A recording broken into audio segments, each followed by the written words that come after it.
The truth behind everything Maya thought she knew was about to destroy her world all over again. Maya stared at the threatening text message, her blood turning to ice. James!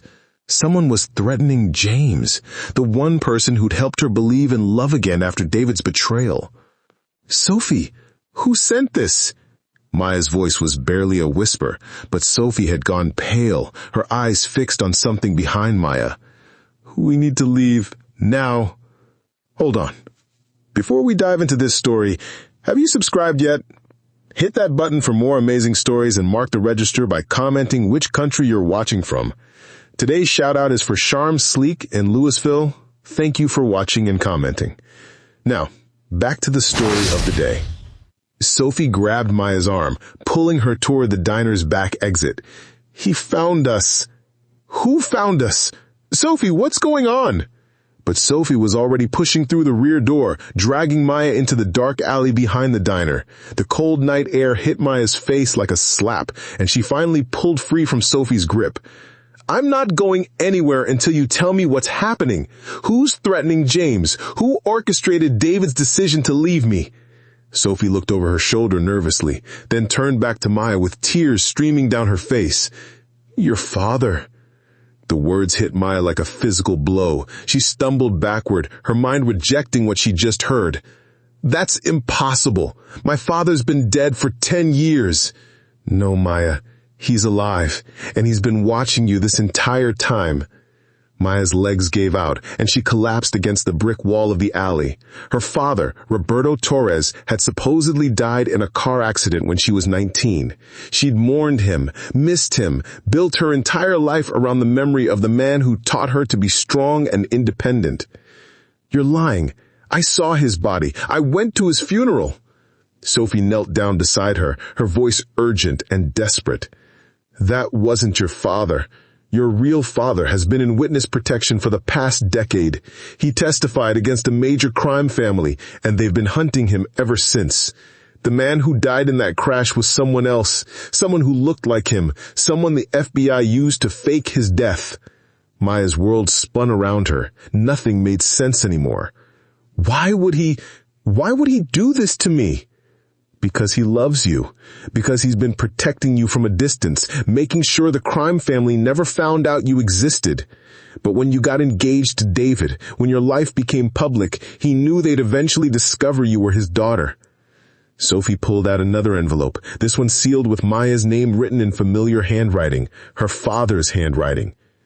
Maya's opened the letter with trembling fingers. Her father's words jumped off the page.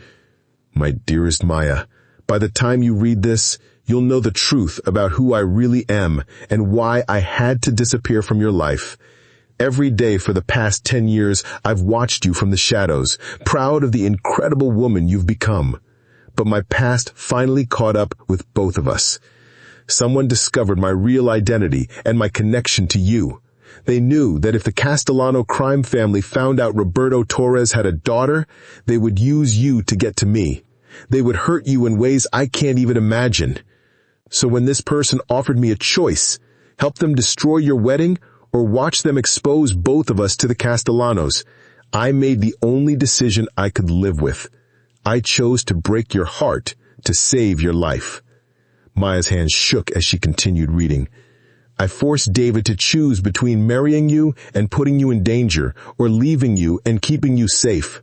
I made Sophie believe she was protecting you too. I orchestrated everything, Maya. The evidence you found about their crimes, I planted most of it, making sure it looked like your own discovery.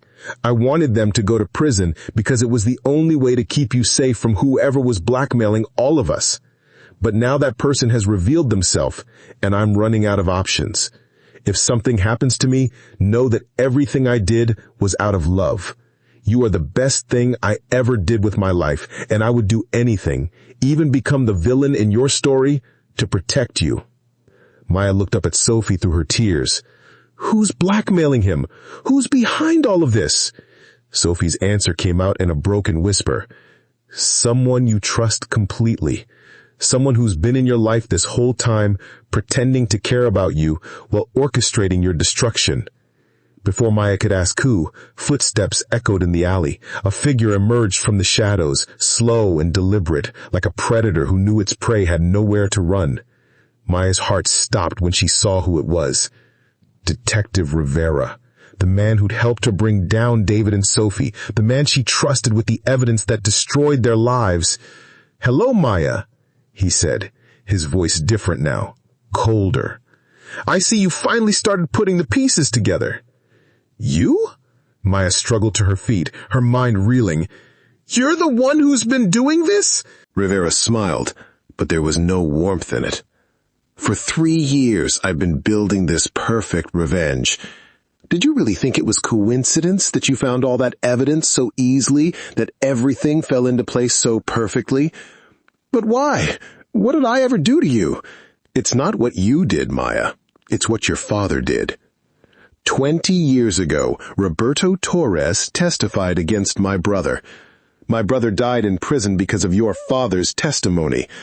I've been waiting 2 decades for the perfect opportunity to make him pay." Maya felt sick.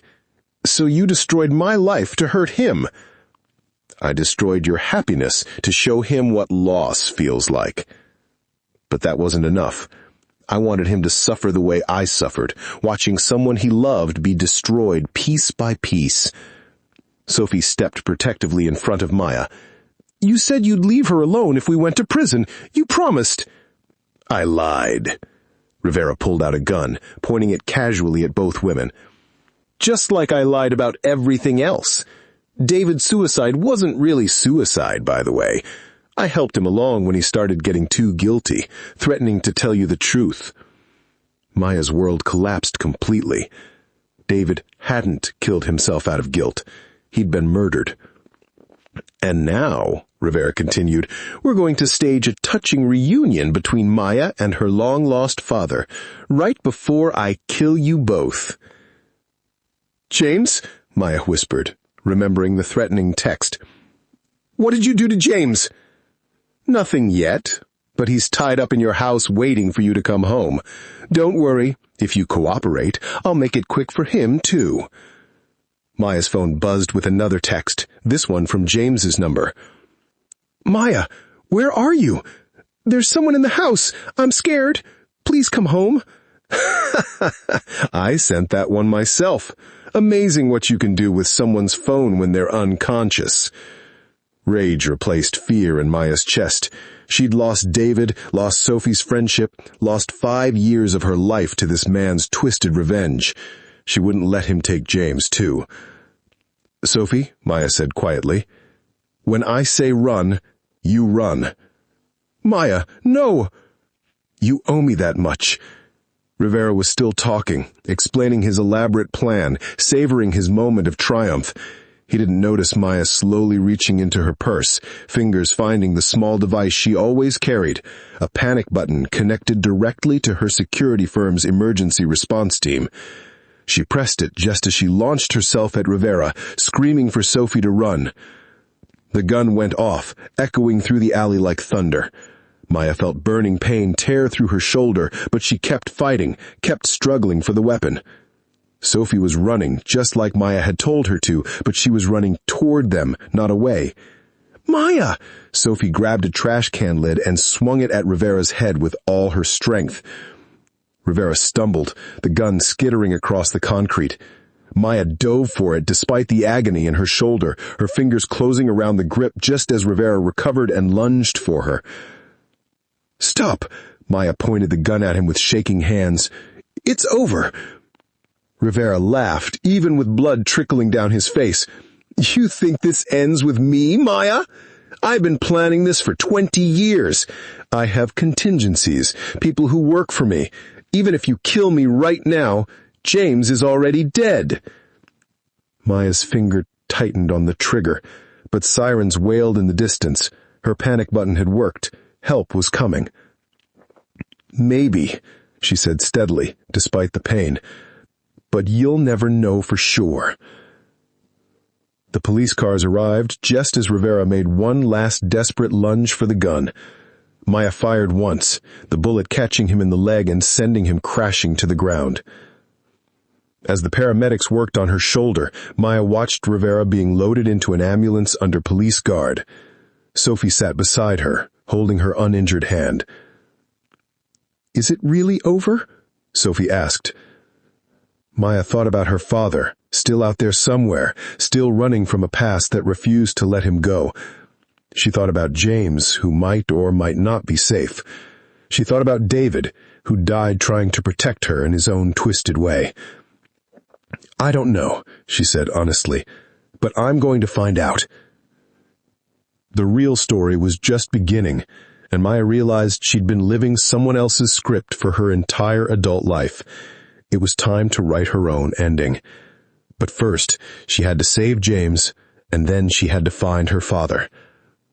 The truth had set her free, but freedom came with a price she was only beginning to understand. As the ambulance pulled away from the diner, Maya made herself a promise. She would never again be anyone's victim, anyone's pawn, anyone's revenge fantasy. She was done being the girl who got left at the altar. She was done being the woman who got betrayed by her best friend. From now on, she would be the woman who fought back and won. Maya's insurance plan was about to save more lives than she realized. "We're not going in there blind," Maya said, as they sat in her car outside a 24-hour electronics store. "If this person has been controlling my life for years, they're not going to let us walk away from that warehouse alive." Sophie watched nervously as Maya purchased a small recording device, a GPS tracker, and a prepaid phone. "What's the plan?" "We're going to give them what they want, but not before we make sure the truth gets out if something happens to us." Maya's fingers flew across her laptop keyboard as she uploaded copies of David's evidence to multiple cloud storage accounts. "I'm sending copies to 3 different journalists, my lawyer, and setting up an automated email that will go to the FBI if I don't check in every hour."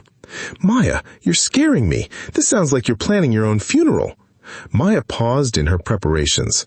"Maybe I am, but I'm not going down without a fight, and I'm not letting this person hurt anyone else." As they drove toward the warehouse district, Maya couldn't stop thinking about the photographs on David's flash drive. Images of her father that proved he was alive, healthy, and apparently free to move around. So why hadn't he contacted her? Why let her mourn him for 10 years? "Sophie, do you think my father knows about all this? About what's been happening to me?" Sophie was quiet for a long moment. "I think your father knows more than you realize. Those photos of him meeting with someone, what if he's been trying to protect you this whole time?" "Protect me? By letting me think he was dead?" "Maybe that was the only way to keep you safe. If someone wanted revenge against him badly enough to orchestrate your entire life, imagine what they'd do if they knew he was still alive and cared about you." Maya considered this as they entered the warehouse district. The area had been abandoned for years, full of empty buildings that once housed the city's manufacturing industry. Now it was a maze of broken windows and rusted metal, the perfect place for secrets and violence. The Morrison building stood at the center of the district, a massive concrete structure that looked like a fortress in the dim streetlight. Maya parked 3 blocks away, out of sight behind another abandoned building. "Remember the plan," Maya said, checking her recording device one more time. "You stay hidden outside with this backup phone. If I don't come out in 30 minutes, or if you hear gunshots, you call 911 and send that emergency message to all our contacts." "I should be going in with you." "No, if this goes bad, I need someone on the outside who knows the truth. Promise me, Sophie. Promise you'll make sure the story gets told." Sophie's eyes filled with tears. "I promise, but Maya, you need to know something before you go in there. I'm sorry for everything, for betraying you, for lying to you, for destroying the best friendship I ever had. I know it doesn't change anything, but I needed to say it." Maya looked at her former best friend, seeing genuine remorse in her eyes for the first time in 5 years. "I know you are. And Sophie, thank you for bringing me the truth about David. Whatever happens in there, at least I'll know he didn't choose to hurt me." Maya activated her recording device and GPS tracker, then walked toward the Morrison building alone. The front entrance was boarded up, but she found a side door that had been left slightly ajar. Her heart hammered as she stepped into the darkness. Emergency lighting cast eerie shadows on the walls as Maya made her way through the empty building. Her footsteps echoed in the vast space, and she couldn't shake the feeling that she was walking into a carefully prepared stage. "Hello, Maya." The voice came from speakers hidden throughout the building, still electronically disguised, but somehow familiar. Maya looked around, but saw no one. "I'm here. Now let James go."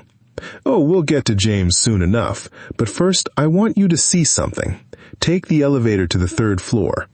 Maya found the elevator, surprised that it was working in an apparently abandoned building. As she rode up, her mind raced with possibilities about who could be behind all this.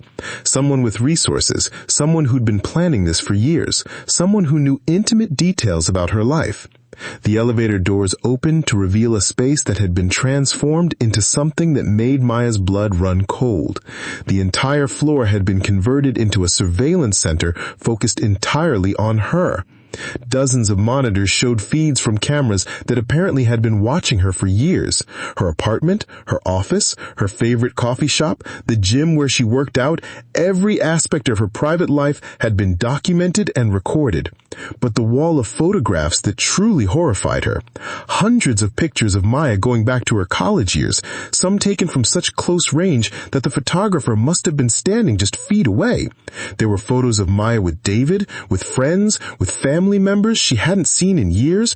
Someone had been documenting her entire life like she was a specimen in a laboratory. "Impressive, isn't it?" The voice came from behind her now, no longer electronically disguised.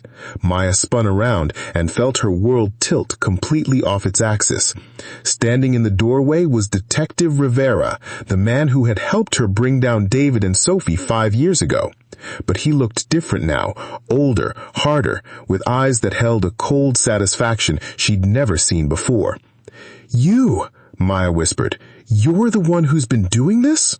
Surprised? You shouldn't be. I've been in your life since the very beginning, Maya. Every step, every decision, every relationship, I've been there guiding things along.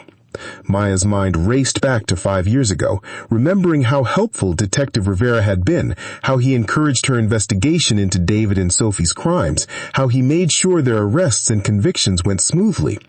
"You didn't help me find evidence against them. You planted it." "Some of it, yes. Though they were genuinely guilty of their crimes, I just made sure you'd find proof in a way that looked like your own brilliant detective work." Rivera walked slowly around the room, gesturing to the monitors and photographs.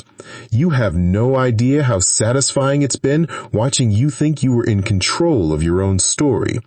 "Why?" Maya's voice cracked. "What did I ever do to deserve this?" "It's not what you did, Maya. It's what your father did to my family 22 years ago." Rivera pulled out a thick file folder and threw it on the table.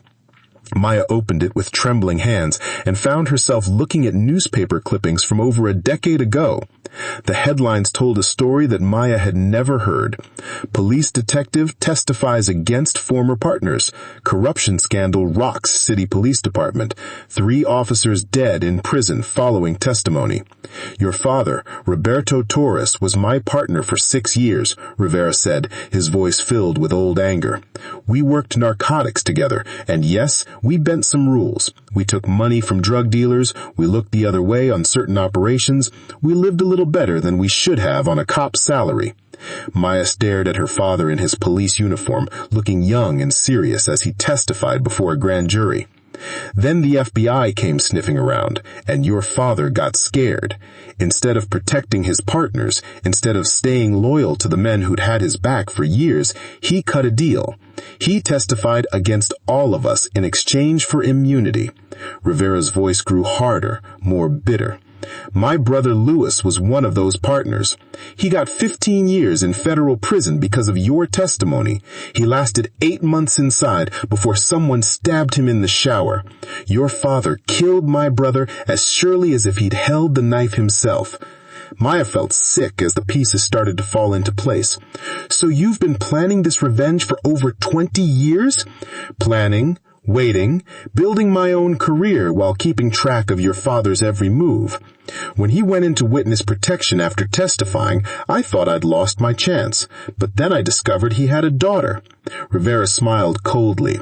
At first, I thought I'd just kill you and send him photos. Quick, clean, devastating. But then I realized that would be too easy, too fast.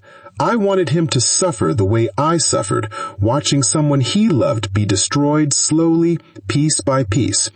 So you manipulated my entire life. Every significant moment, Maya. I made sure you got into the college you wanted after making sure you didn't get into the ones that would take you too far away. I arranged for you to meet certain people, date certain men, even get certain jobs. I've been the invisible hand guiding your destiny for 15 years. Maya thought about all the coincidences in her life that hadn't felt like coincidences, all the opportunities that seemed too good to be true, including David. Especially David. I needed you to fall deeply in love with someone I could use against you. David was perfect, handsome, charming, but morally flexible enough to be compromised. I introduced him to Sophie, encouraged their attraction, then made sure they both got involved in activities that would give me leverage over them. You made them commit crimes? I created situations where their natural greed and weakness led them to make poor choices. The prescription drug theft, the business fraud, those were their decisions. I just made sure the opportunities were there and that I'd have evidence when I needed it. Maya's recording device was capturing every word, but she knew it might not matter if she didn't survive this confrontation. Where's James? Rivera gestured to one of the monitors, which showed a live feed of a man tied to a chair in what looked like the building's basement. James was unconscious, but appeared to be breathing. Safe for now, but his continued health depends on your cooperation. What do you want? I want you to call your father. Rivera threw a phone onto the table. Speed dial number 1. He's been waiting for this call for 10 years, Maya. He's been hiding, staying away from you, sacrificing any chance at a relationship with his daughter to keep you safe. But now that safety is over. Maya stared at the phone, her hands shaking. If I call him, you'll kill us all. Eventually, yes, but first, I want him to watch me destroy everything he cares about. I want him to see what his betrayal cost my family, and I want him to live with that knowledge for a little while before I end his misery. And if I don't call him, then your boyfriend dies right now. And I start working my way through everyone else you care about, your mother, your sister, that annoying neighbor of yours who brings you casseroles. I have files on all of them, Maya. I know their routines, their weaknesses, their fears. Maya realized she was trapped in a web that had been 20 years in the making. Every choice she thought was her own had been guided by this man's desire for revenge. Every relationship, every success, every failure, all of it had been orchestrated to bring her to this moment. But as Maya reached for the phone, Maya remembered something David had written in his letter. Be careful who you trust. The enemy is closer than you think. David had figured out who Rivera was before he died. That's why Rivera killed him.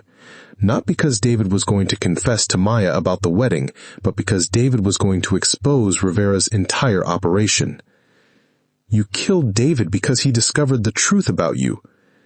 David got too curious for his own good. He started asking questions about who had blackmailed him, started tracing financial records, started getting close to the truth. I couldn't let him ruin 20 years of planning. Maya picked up the phone, her mind racing. She needed to buy time, needed to think of a way to turn the situation around. But first, she had to know the truth about her father. Before I call him, I need to know something. Is my father really the villain you've made him to be? Or were you and your partners the corrupt cops he was trying to stop? Your father was a traitor who chose his own skin over loyalty to his brothers. That's not what I asked. Were you corrupt? Were you taking money from drug dealers, letting criminals go free, destroying evidence? We were doing what we had to do to survive in a system that didn't give a damn about us. That's a yes. Maya's voice grew stronger as she realized the truth. My father wasn't a traitor. He was a whistleblower.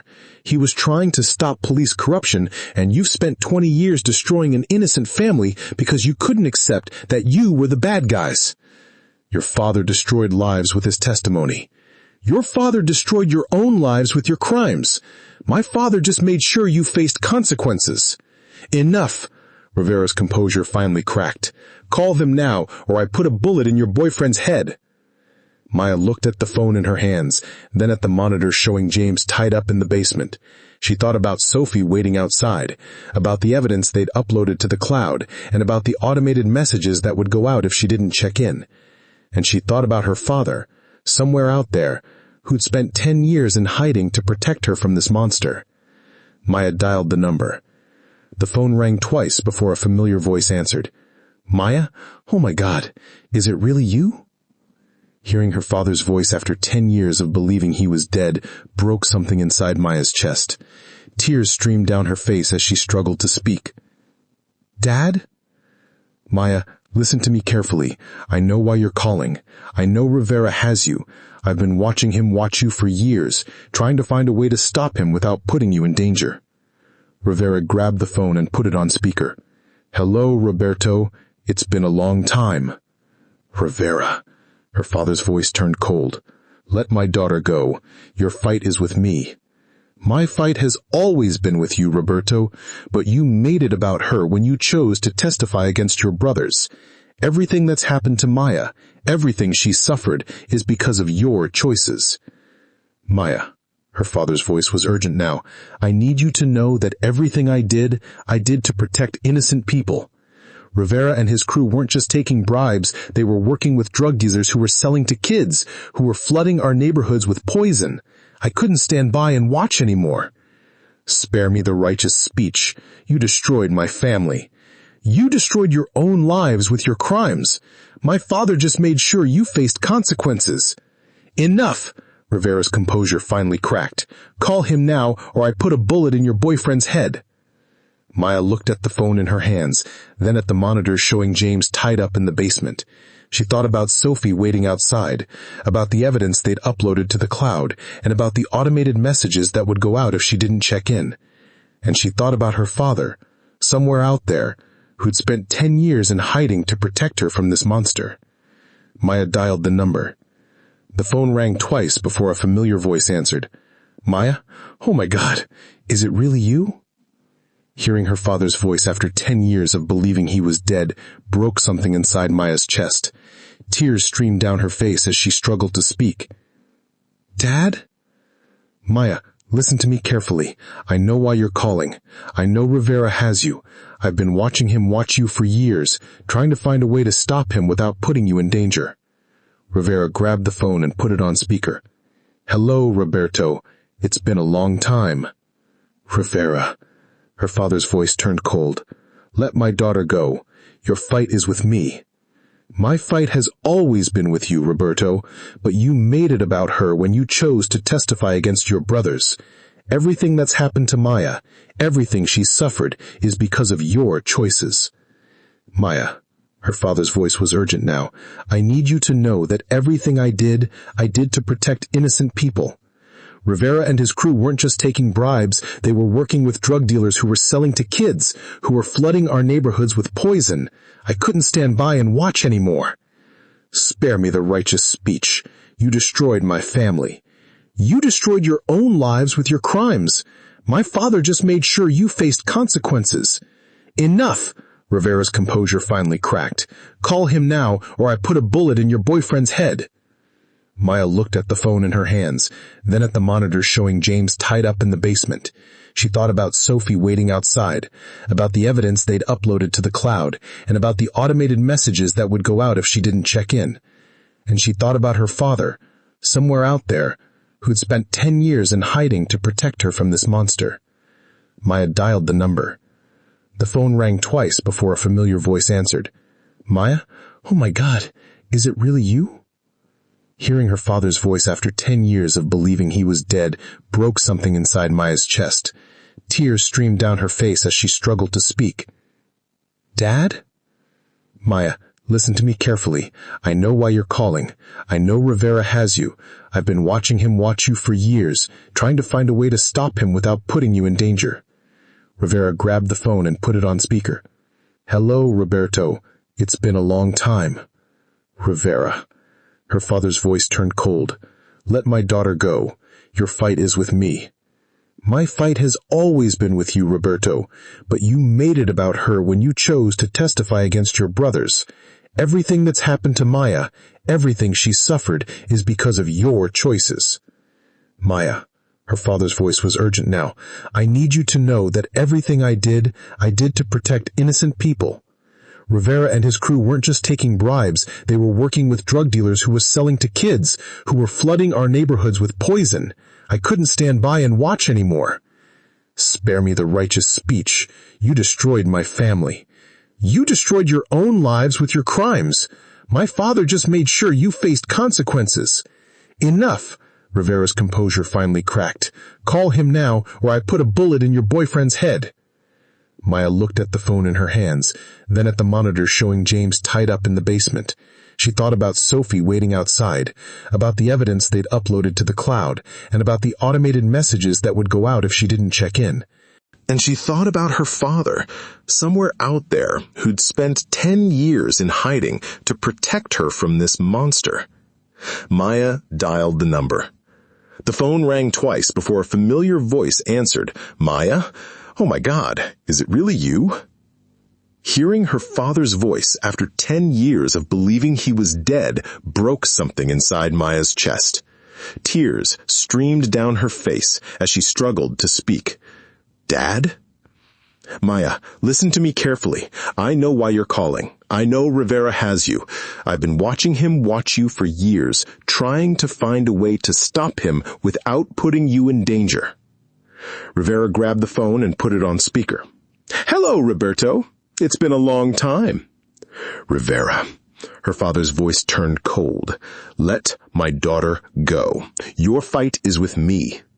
My fight has always been with you, Roberto, but you made it about her when you chose to testify against your brothers. Everything that's happened to Maya, everything she's suffered is because of your choices.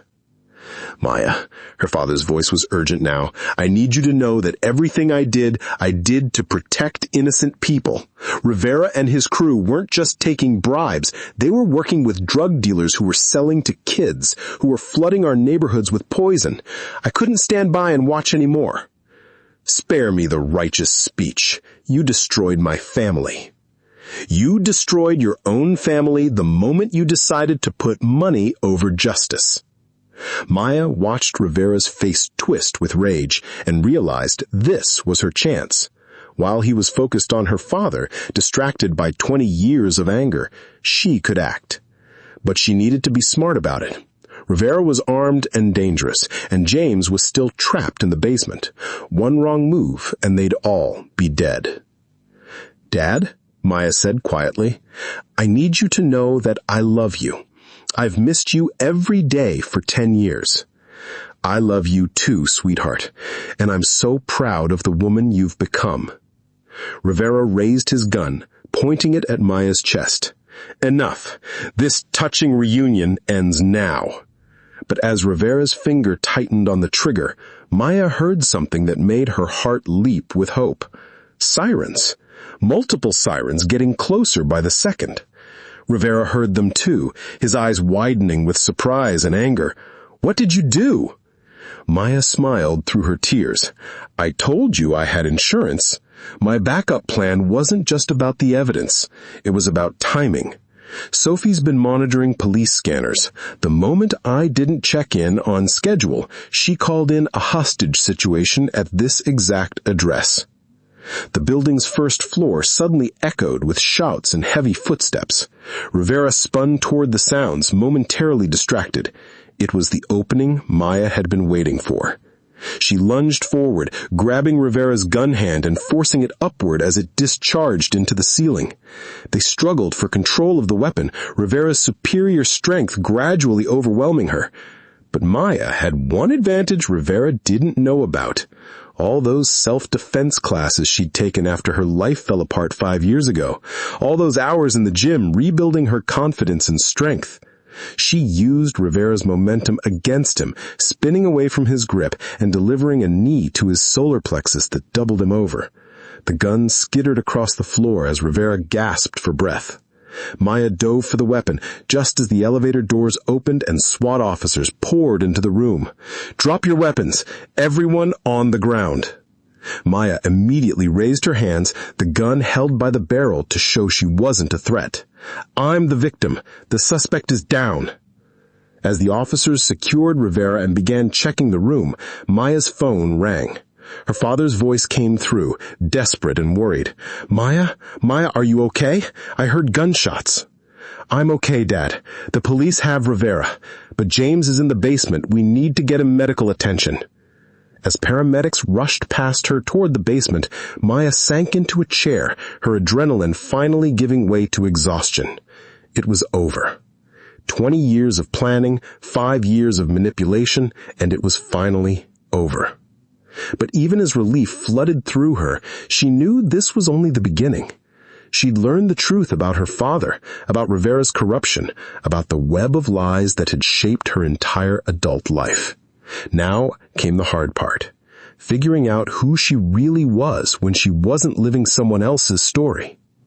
And somewhere out there, her father was waiting to reunite with the daughter he'd spent a decade protecting from the shadows.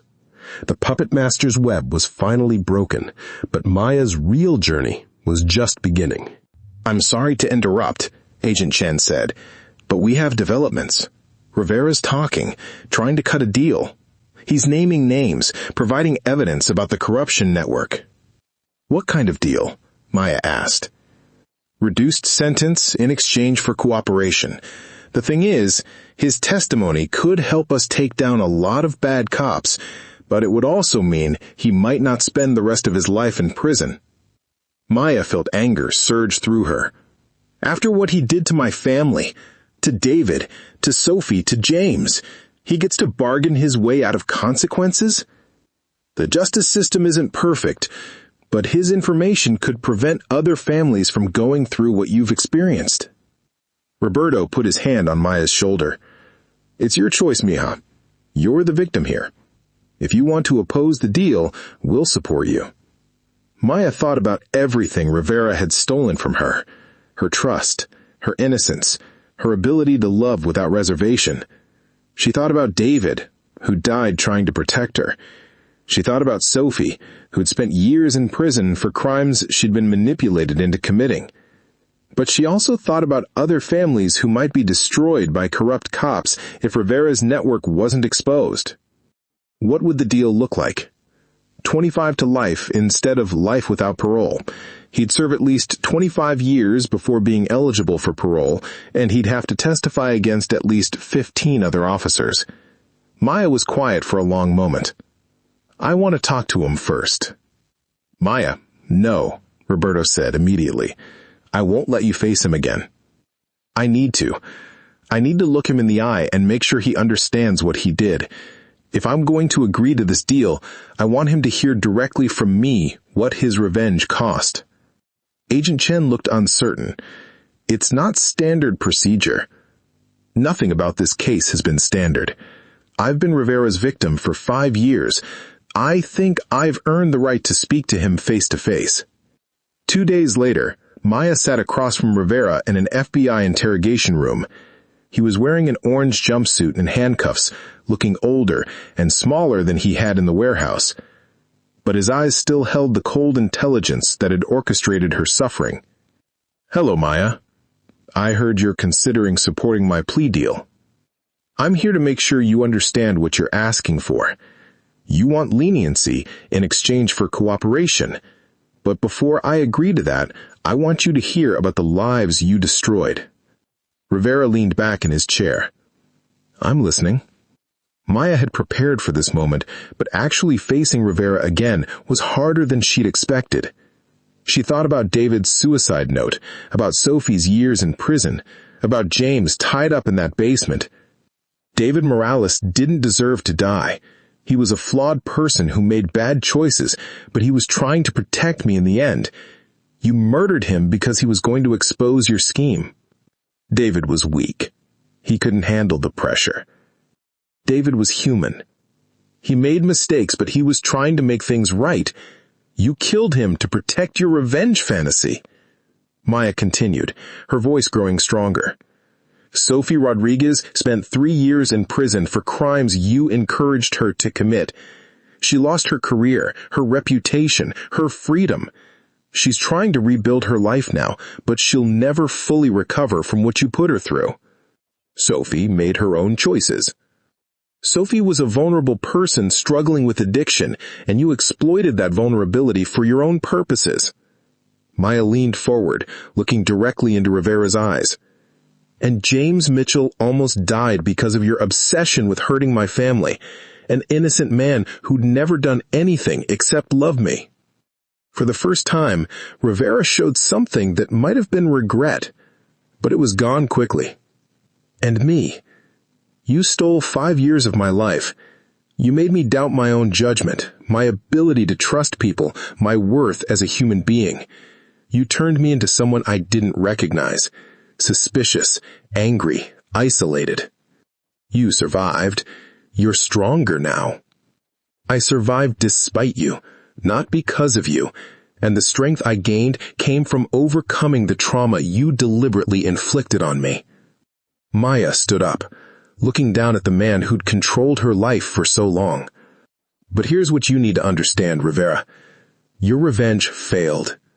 Rivera's eyes narrowed. Failed? I destroyed your wedding, your relationships, your peace of mind. You tried to destroy my capacity for love and trust, but you failed. I found love again with Jane's. I rebuilt my friendship with Sophie. I reconnected with my father. You wanted to turn me into someone bitter and broken, but instead, you taught me how strong I really am. Maya walked toward the door, then turned back. I'm going to support your plea deal, but not because you deserve leniency. I'm supporting it because your information will prevent other families from suffering the way mine did. Your cooperation will be your only positive contribution to the world. She paused at the door. You spent 20 years planning revenge against my father for doing the right thing.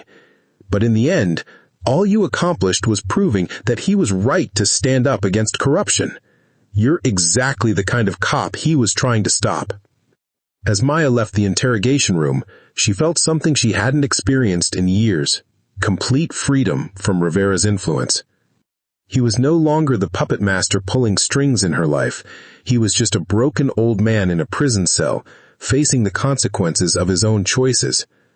Her father was waiting for her in the hallway. How do you feel? Free. For the first time in years, I feel completely free. But freedom came with new challenges. Maya's old life had been built on lies and manipulation. Now she had to figure out who she really was when she wasn't reacting to someone else's scheme. The reunion with her father was just the beginning. They had 10 years of lost time to make up for, and a future to build together. But first, Maya had to heal from the trauma of discovering that her entire adult life had been orchestrated by someone else's hatred. The hardest part wasn't forgiving Rivera.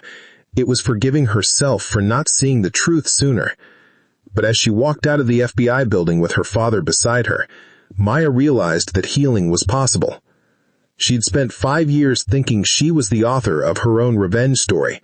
Now she understood that she was actually the hero of her own recovery story. Thank you so much for listening all the way through. If you enjoyed it, don't forget to like, share, and subscribe for more stories. Drop your thoughts in the comments. Which country are you watching from? Until next time, check out other stories on this channel. I love you for real. Bye.